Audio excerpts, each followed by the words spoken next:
kur bëhet ai ligjërim pa miratimin prindëror, nëse muj me thonë, do thot ka shumë shkelje që ka ndodhë në atë insistim të tyne. Ata po thojnë që kur gjë nuk është politike, po ndërgjegjësimi si i tillë është pedagogji politike dhe e bën shumë komplekse atë. Madje nëse vazhdojmë cinizmin e këtij skandali, mund të themi që mangu është edhe një fotografi aty e Miloševićit në prapaskenë ose një ekskursion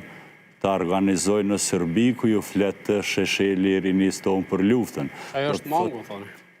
Po, nëse rrisim zhiven e cinizmit, sepse një anshmëria e interpretimit për asaj gjykate, mënyra se qysh ka funksionu ajo gjykat, mënyra se qysh ka kooperu me Beogradin, me Palën që ka shkaktu luftën dhe gjenocidin këtë vend, është absurditet në vetvete. Mos harrojmë ajo gjykat ka pas zyre në Beograd,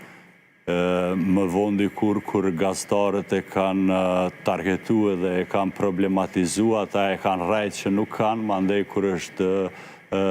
folë dhe emni i personit edhe është gjetë dhe vegza e aplikimit ose kërkesës për aplikim e kanë heshtë si të tillë. Këto janë anomalite një pasnjëshme që e kanë përcjell këtë gjykat dhe ne shpesh e kemi ripërsërit që ajo gjykat ka siklete politike dhe e ka humbë fokusin juridik. Dhe në sqarim u tha që kjo ligjërat është mbajtur edhe më herët në vitet e kalume, po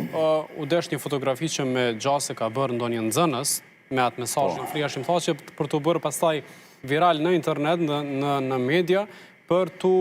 problematizu pastaj edhe prej palëve tjera që reaguan. Po, ajo ke skandalit që roku, si me thonë, radari publikës tonë, sepse ata në vazhdimsi pas kanë pas së lloj ligjërata pedagogjiko-politike për nxënësit e shkollave të mesme, që është skandal e hala më i madh,